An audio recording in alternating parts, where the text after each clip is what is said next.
Hey y'all, how's it going? We have a lot to catch up on. Okay, but seriously, I have so many garden things I need to do today. I have no motivation to do them because I've been like living in a cloud for a week. So I'm gonna take you along. We're gonna do some garden to-do list items, and in between I will tell you the story of how this happened. So, let's do it. First thing on the list is to fertilize my citrus trees because they are blooming, they are growing, they need a little love. And also, the other thing I'm gonna tell you about during this is that we bought a house. Now, I have chronicled the whole house buying process, so don't you worry, there will be all of the contents. Ooh. This is probably the last time I'm going to fertilize these trees before they get put into the ground. Also, there's a chance that in my post-engagement bliss, I bought another tree. I make no apologies. Gotta let dogs out, all the stuff. So, I'm using citrus tone, and I don't measure. So, that's pretty much how that goes. So, let me show you the spring state of all the trees, because the next time you see them, I'm probably going to be putting them in the ground. Also, say hi to Lana. I know that having human kids is harder, but sometimes these dogs be testing my patience. Meyer lemon tree. This is the most blooms this thing has ever had on it, and the bees are obsessed. Persian lime tree, looking good. Rooted cutting, slow, but looking good. This is a peach. Y'all, I thought my key lime tree was dead. I thought it was dead. Thought it was big dead. Lost a bunch of leaves, but it's growing its leaves back. It's now got some blossoms, which look very healthy. My figs have not yet come out of dormancy. Honestly, figs, smart. Because it got warm here. I'm in Central Texas, Zone 8B. Okay? It got warm. Like, I'm talking 85. And people were like, it's spring. I'm putting out my tomatoes and peppers. And I said, y'all, Mother Nature's playing with you. Playing with you, okay? It's not spring yet. It does this every February where it, like, warms up and then it gets cold and then it warms up and then it gets cold. Literally, and they're like, well, I can just cover it. I can respect that, okay? The scale at which I garden, there is no way on God's green earth that I am going to cover 30 tomato plants when I could just wait. And that's fine too. Just saying. You do you. I'ma do me. We'll all garden and it'll be alright. But I am saying, we already have a night forecasted for next week that's in the low 40s. So, don't let spring fool you. Alright, so my Eureka Pink Lemon tree is putting on some new growth. This child needs to get in the ground. It is so root bound, it's not even real. It does have some new blossoms coming up. My Chickshaw Plum is coming alive, which is very exciting. So this one is another rooted, or this one I got as a bare root. And so I'm really excited for this one. This is, oh, hey Lana. This is another Chickshaw Plum. And actually, these might be buds. So I didn't see any buds on the smaller one. But this one's also leafing out. My peach, we're getting some peach blossoms, which is a little concerning. I hope we don't get another freeze. I mean, they can deal with the low temperature, but the freeze, not so much. So this is a Sam Houston peach. And then this lemonade lemon, never seen this put blossoms on since I've had it. It's only ever put on new growth. And so I'm kind of wondering, I'm like, is this the year? I mean, it's putting on more growth, so that's good. I've just never seen the dang thing have any blossoms on it. But who knows, maybe this will be the year. Now this is the new peach tree. This is a Tropic Beauty peach, and it's gonna have a bunch of blossoms on it. I'm pretty excited, and it's looking pretty good. So the very brief story time of how I ended up with this extra peach tree that I didn't plan on getting is that I knew I wanted another peach because the other one is really small and I have the one, right? So I want two at least. Now, this one, I went to my new HEB by the new house. Ma'am, why are you yelling at me? I went to the new HEB, and HEB in Texas is like, it's like the best grocery store ever. They do a lot of community stuff and they're just great. So I go to HEB, I go to the new HEB, and they have like the most amazing garden center in the front of this HEB. And I was like, oh my God. So I go walk around naturally and I'm like, man, they got these big old trees for like $30. I'm like, that's a heck of a deal. And I was still riding the high. I was riding the engagement high. And so I ended up buying this tree. But the funny part is they didn't have like a scanny guy, a barcode. I have a barcode when I was checking out. And there was nobody behind me. And she was like, well, just go run out and grab one. I was like, okay. It was farther away than I thought. Panic number one. Panic number two was once I got there, I was like, oh my God, which one do I pick? I just had to like pick one. So I picked one. I picked the biggest one. Run back inside. I had no plan on how I was going to get this thing to my car by myself. In my cart full of groceries. I also had no plan on how I was going to fit this. Y'all, this tree is at least 5 feet tall. Like if it was in the ground, it'd probably be like 5 feet tall, which is how tall I am. So it's basically like, how do I fit a brook into my car? I stood in that parking lot for probably 15 minutes before I figured out how to get this dang thing into my car. I got it in my car. I only broke a couple of branches, but that's okay. And it is super healthy. So I am pumped that I have another peach tree. But I did have to tell my now fiance, that this was the last one. He was very nice about it, but I can't imagine he was too pleased because we're moving in a month. Which means we have to move all these trees. Everything's fine. So here's another funny thing I did. These are all of my micro tomatoes. Remember when I just said I wasn't going to put out anything because it was too early? Yeah, well, I needed these guys as pots, and the plan was always to let them exist in these big pots. So they're micro tomatoes. They'll stay nice and small, and they'll be really easy to bring in if it does get too cold out here for them. The plan is to just bring those inside real quick when it gets too cold. I typically don't like to put tomatoes out when our nights are still getting into the 40s. 50s, totally fine. 40s, Brooke's not a fan. Take that for what you will. Now, the other things that are starting to come alive are the blackberry cuttings. So I'm super excited. The new garden is going to have a section for blackberry bushes. So these are 3 new ones that are just kind of starting to come alive. These are the old ones that are just kind of coming back from their rootstock. So what I'm going to do is I'm actually just going to take like a small handful of this. Like, I'm talking like maybe that much per tree, like maybe 1/8 of a cup if you really need a measurement. And then when I do a granular fertilizer like this, I always like to immediately water it in or kind of scratch up the surface of the soil so it can kind of get down in there. Okay, I won't keep y'all waiting any longer. Before we move on to our next to-do list item here, I'll tell you guys the story of me getting engaged. So me and my partner Cam have been together for 4.5 years.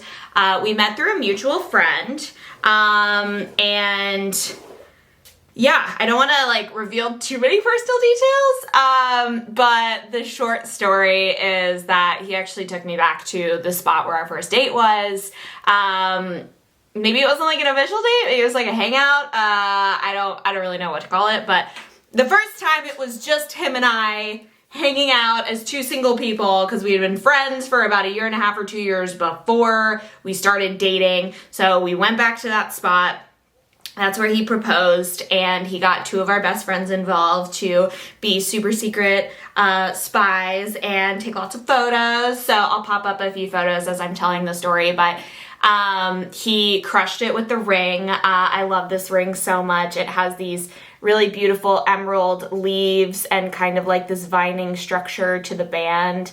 And I wanted a lab-grown diamond, so that is what he got me.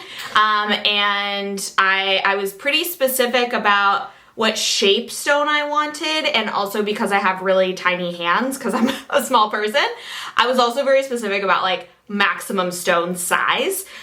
So yeah, I'm in love with it. It's really beautiful. It's been just a week now and I'm finally starting to get used to wearing it. I'm still like trying to be very aware of like where my hands are at, and I will tell you this, like the drain holes and sinks literally everywhere have never looked so large.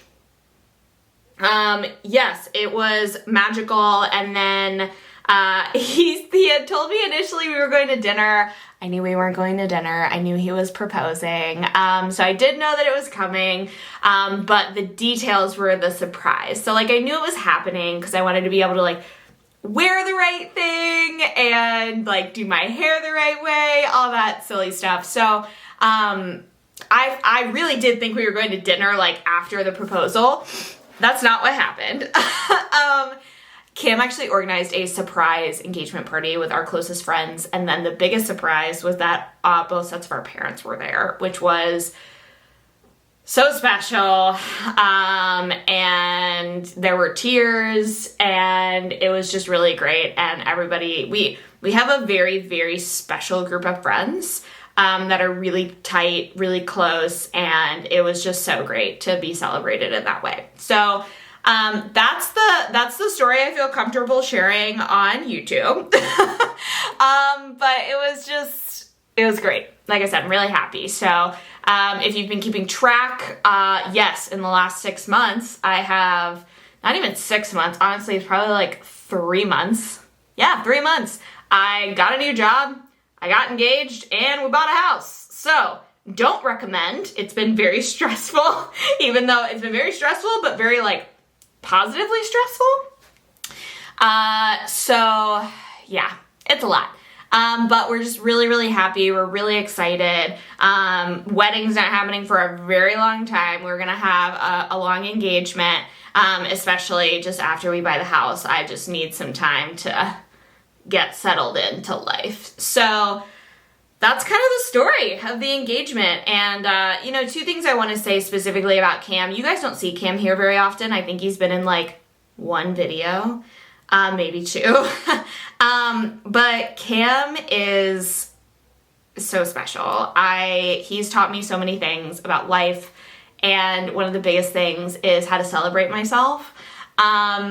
He's so good at that. He celebrates every little thing, even if it's just like, oh, it's Friday, and it's just like we play music and cook food and we chat, and he's really my best friend. And especially since, the pandemic hit a couple of years ago, that just kind of made us even closer, and I'm just so lucky. And 2 of the things that I want to highlight, especially about our relationship without getting into the nitty-gritty, is number 1, communication. I think communication is key in every relationship, whether it's romantic, friendship, family, anything, right? Communication is key. Especially in a partnership where we both work from home full-time. We are together 24/7, 365. And you, in that situation, developing a communication that is full of compassion and non-judgment, but also holds firm to your own individual boundaries, is extremely important. A silly example is yesterday, I was grouchy because I was cold. Sounds so stupid to say. I was really grumpy. My hands were cold, my feet were cold. We'd been outside for a while, and I was just done. And so I said, I'm really grumpy and I just need to say it out loud. And, Cam was like, okay, well, like, why don't you go get a little warmed up, and I'm going to bring you some water and just go sit down and breathe for a few minutes. Right. So that kind of communication is so disgustingly important in life. And it's something that's not easy. It's something you have to develop with, like I said, any relationship in your life. But Cam and I's ability to communicate and understand each other and pivot and take care of each other in that way is unparalleled. I've never experienced anything like that before. that's the first thing. The second thing that I really want to highlight is something that's a little interesting. So Cam and I both are, I call us hobby people, which sounds really stupid, but like we love our hobbies. We both have hobbies, like mine, cooking, gardening, content creation. His are his own hobbies, and we are like each other's biggest cheerleaders without needing to get overly involved in the hobby. If that makes any sense. Like Cam loves the garden. He loves to help out when he needs to. He loves to see the garden and watch it grow and all of that good stuff. But at the same time, he's been so cautious about not telling me what to do or how to do things because it's my hobby. So we've both gotten really good at appreciating each other's hobbies and being that cheerleader without needing to get involved in the decision making of those hobbies. I know this all sounds very weird. It's hard to describe. Just as an example, Cam's in a band. I go to every single one of their shows. I think I've missed 2 in like 3 years. And with that band, I am there to support. I will take photos. I will be there. I will get my friends to come. I will be that number one supporter. But at the same time, I'm also musically inclined. I played violin for 10 years. I don't feel the need to insert myself into that hobby. And I think kind of the point I want to make is that really helps us be individuals that come together as a unit instead of us meshing into one kind of thing. And if that's your relationship dynamic, that's great.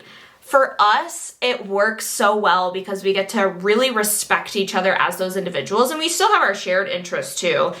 We really connect on like food and coffee, which sounds silly, but like if you're a coffee person, like a pour over, I grind my own beans coffee person, you get it.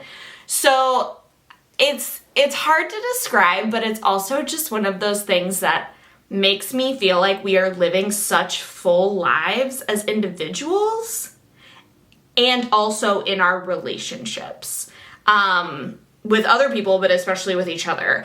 So it's really cool. And that's kind of the story. So if you guys have any questions, feel free to leave them in the comments. Just please understand and respect that there are things that I choose to keep private because I love all of you and I love this community. At the same time, you guys get to see 20 to 30 minutes of my day, and my life exists much more deeply outside of YouTube. So please just be sensitive to the fact that if I don't answer your question, there's probably a reason why. But at the same time, feel free to leave your questions. Cam may or may not be in more videos once we really like move into the house and the dream garden is set up. I can't wait for you guys to see it. It's so good. But we are going to move on. I mentioned earlier that I've tried to film this video like 500 times, and that is the truth. I have been so chaotic because of everything going on that I literally was editing these videos and I was just like, it looks like I'm on drugs. And I'm not. I just working this week and getting house stuff ready and getting engaged. Like, my brain has just been in too many places. So here's the funny thing. I actually filmed a video where I was talking about the engagement and I was also sowing cucumber and melon seeds. And that was the one where I was like, girl, you sound like you're on another planet. You can't put this out to the world. So I want to review really quickly what cucumber and melons that I am growing this year that I already sowed. And then we'll move on to the next thing on the list. And of course, they're just like in a pile. I finally woke up this morning like a normal human being, and I'm just looking at the like tragedy I've left in my wake this week, being like, who did you choose to be this week? All right, y'all, cucumbers first, and then we'll do some melons. So, cucumbers, straight 8. This is a very classic cucumber. Now, cucumbers in this part of the country are a little bit difficult because they really don't like the severe heat, and there is nothing worse than eating a bitter cucumber. Y'all, it is so bad. I will spit it out immediately. Blech. Like, it's so bad. Also, I'm not a big pickle fan, so I don't grow cucumbers to like make pickles. I am growing a lot of cucumbers this year, a lot of varieties, but I'm only gonna grow like one plant per variety. These are a bait alpha cucumber from So Right Seeds. These are new to me. I've never grown these, but they look like a pretty standard cucumber. The Armenian white cucumber, which is actually a melon, but it's labeled a cucumber. So these are really good. I really like the way that they taste. They're very delicate. And I'm gonna tell you why I'm growing these, because they don't have like a crazy flavor. It's pretty light, but I really wanna I have in my head making a type of syrup with this and doing like a flavored gin and tonic type of a drink in the summer with like maybe a little mint, maybe a little like squeezy of lime. I can taste it in my head.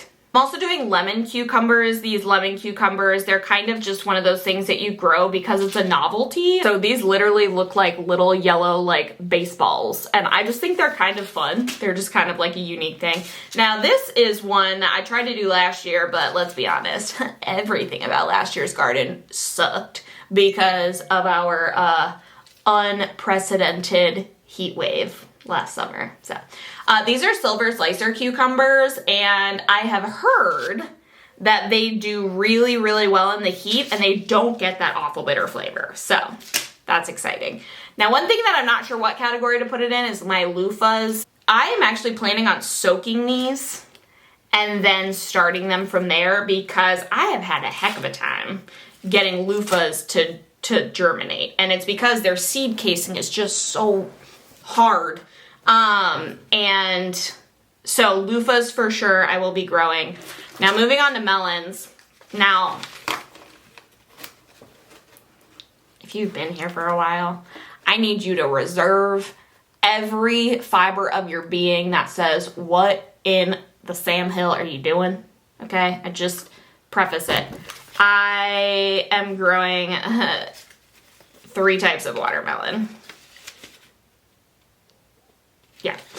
So if you don't know what I'm talking about, I don't like watermelon. Not a fan. So why am I growing 3 types of watermelon? I'm so glad you asked. I'm really trying to learn to love watermelon. I've heard that if you put tahini on watermelon, which tahini is like that chili lime sprinkle stuff, seasoning.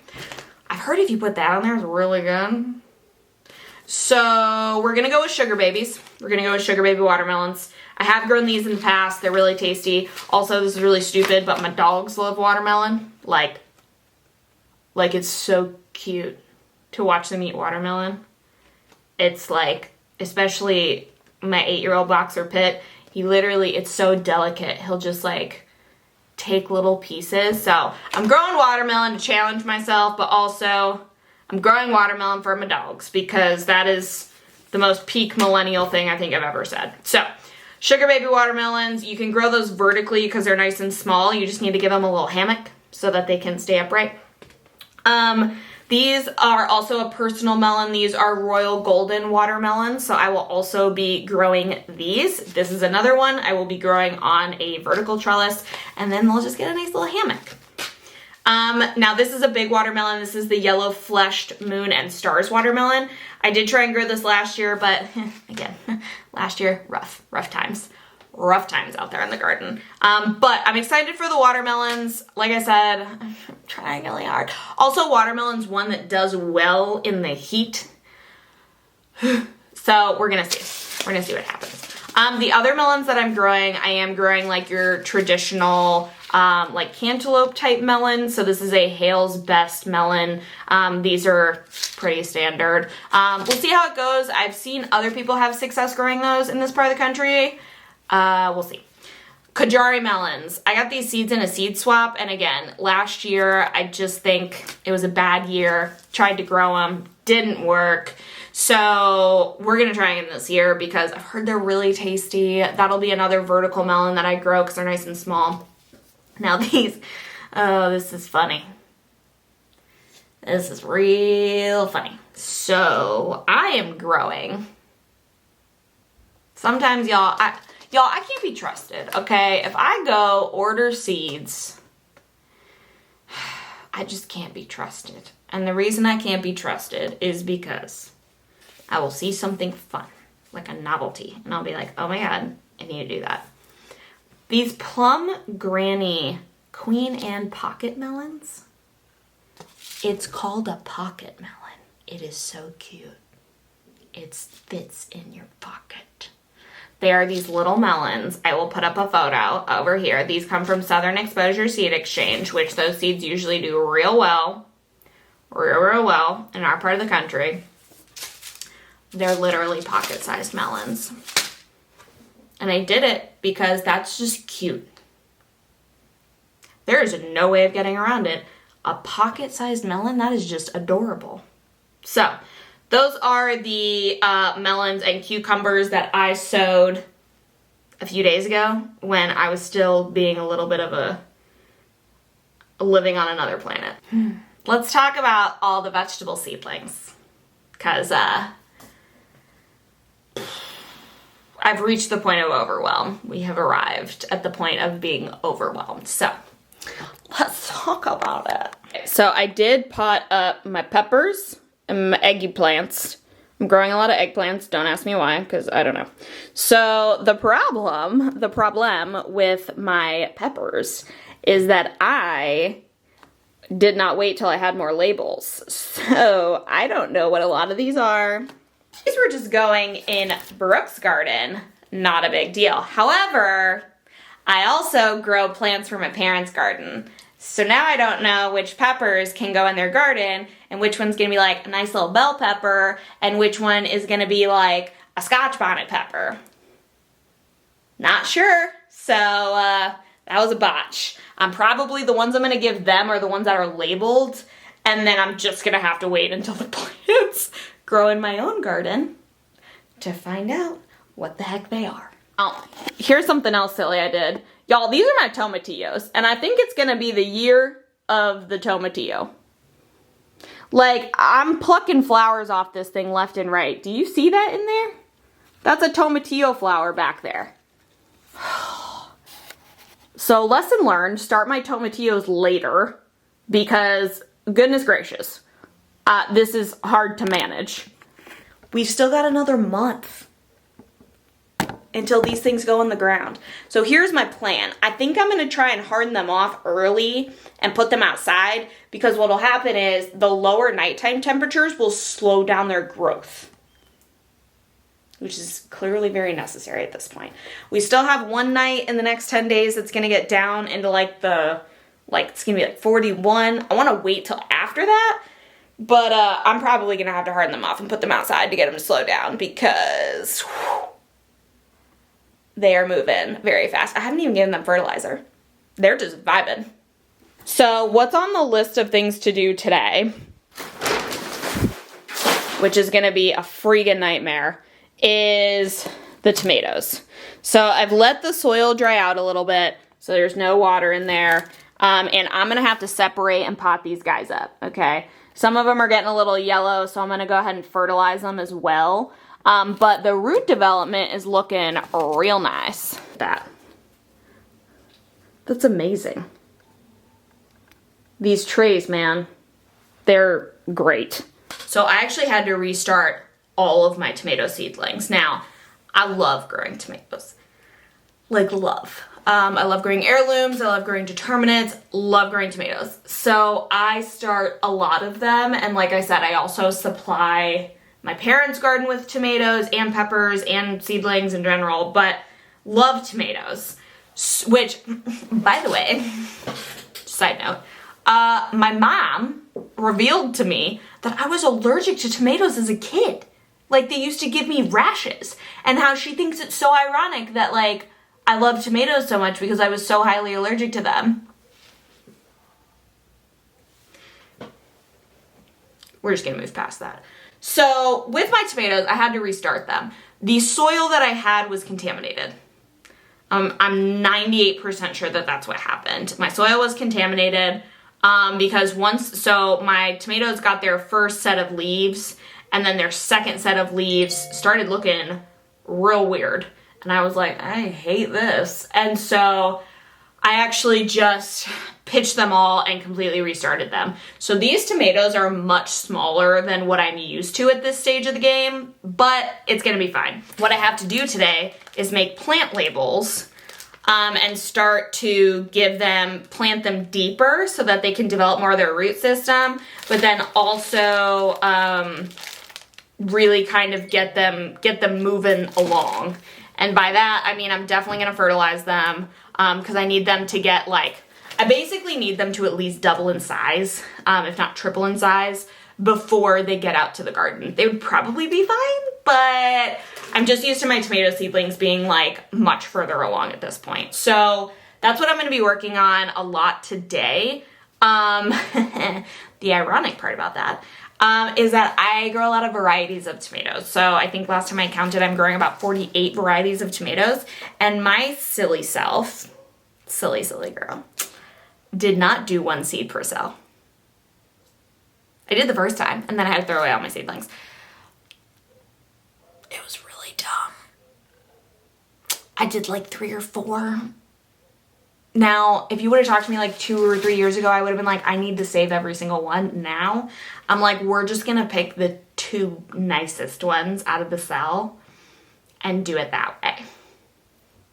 Because I don't know what I'm gonna do with all those plants. Honestly, I'm probably still gonna have a bunch more that I don't know what to do with, and I'll probably just give them away. Or honestly, what I used to do is I used to be the tomato fairy, and I used to take them to different people in my community garden that I knew loved tomatoes. So that's next on my list. I'm not gonna bore you guys with all of that because that doesn't sound very interesting. But the one thing I did want to mention is I am using these wooden plant stakes.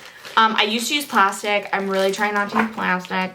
And also I realized I'm a very bad steward of plastic because I used to forget that they were there, and then they would just end up in the garden, and it was just kind of a disaster. So I'm using these nice wooden ones. Hopefully they'll last a bit longer. Nothing lasts very well in the humidity of this area, but we can all try. So thanks so much for coming with me today to do all of these crazy garden to-do list items, and so I could tell you about my engagement.